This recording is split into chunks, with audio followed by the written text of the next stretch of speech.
carpenters. Yeah, the carpenters work, right. And so we go in, and there's this incredible art on the walls. It's all made from shards of glass.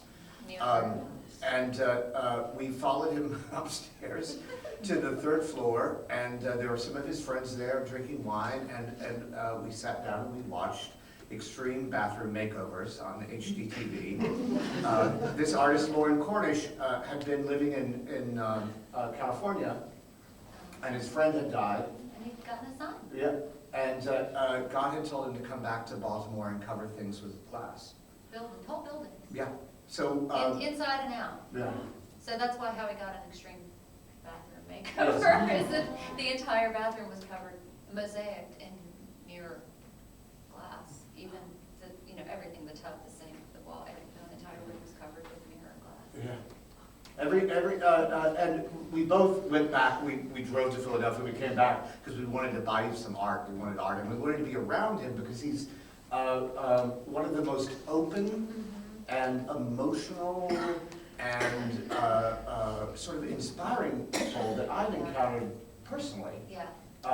Somewhat startling. Startling. Yeah. But very joyous most of the time. But when he would talk about his story and how he started, he would just collapse into tears and then turn around on a dime and be happy again. And then when we told him we were working on a play, he collapsed into tears again. And then when we buy a piece, he collapses into tears again. So but between that, he's dancing and singing and laughing and he's quite prolific also. Yes. Yeah.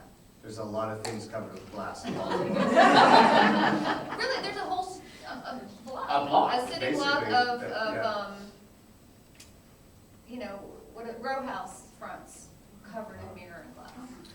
Yeah, go to Baltimore. Although he has shifted mediums, he's now working a lot with Chinese restaurant scrolls, old Chinese art scrolls that he got from a restaurant that's gone out of business, and is painting sort of political pictures. I bought one recently called James Baldwin Sings the Lyrics of Marvin Gaye, and it's really an incredible work. But I think that these artists that we've encountered and people from our lives, my great aunt up in Pinland, North Carolina, wasn't an artist, but she was a preacher. And she became a preacher because she felt that her life, that she had done something bad in her life. And no church, of course, would ordain her, so she built a church. And at the end of her life, she was convinced that her baptism had not taken because it happened before she was born again.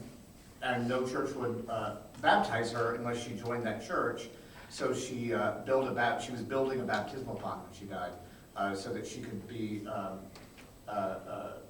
baptized. And then I have because I'm from the mountains, I've got a lot of crazy relatives, and they're wonderful and they're great.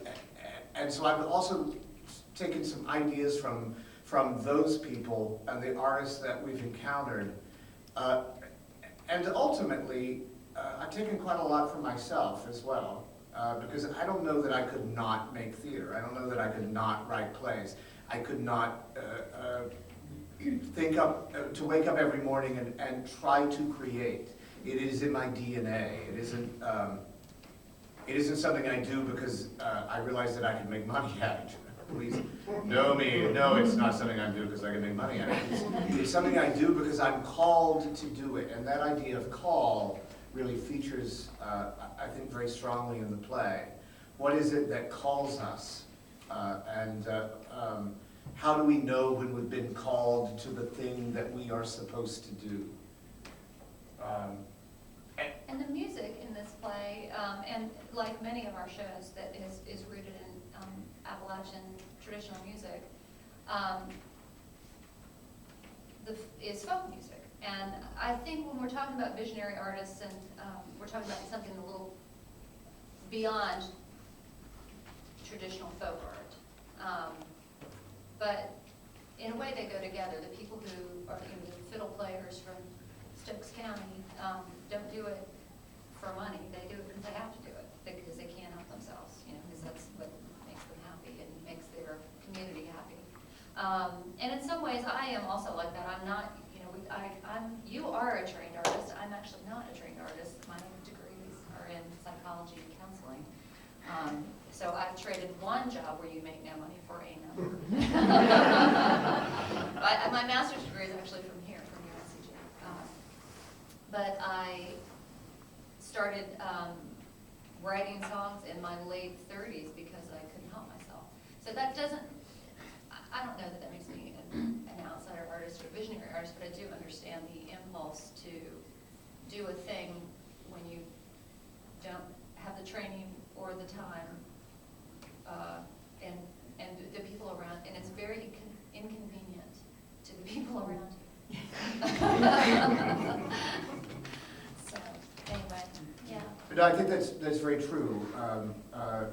I started writing plays because I had something to say. I never meant to be a playwright. I wanted plays that didn't exist, and I wanted plays that dealt with my Appalachian heritage and the region that I live in. And I couldn't find them, and so I started writing plays. And as much as sometimes I wish I didn't, and as much as my audience sometimes wishes I didn't, I still wake up and I have things to say. And that also goes, I think, to something that's kind of at the heart of the play as well, which is that authenticity is, I think, a hallmark of self-taught outsider art. That these are not artists who look at what is popular or what sort of is the school of art at that given time, or what's showing in the galleries in New York, or what's popular in Europe. It doesn't matter. It doesn't matter the trends and the sort of dialogue that's going on around. What matters is what they have to say, and it comes from where they are. And you can't imagine, you know, if you go see the Salvation Mountain in California, you can't imagine that mountain being somewhere else. It belongs in Southern California. It belongs in California. The religiosity of it relates to California. You can't imagine finding Paradise Gardens anywhere else but in the rural backwoods of Georgia. It belongs to that region, and I am such a strong believer in regionalism, and a lot of people think that's a small word, and that it's a word that suggests that something is not worthy of being considered national, or that something worthy of being considered seen all over the place. But I think our greatest writers have a distinct voice.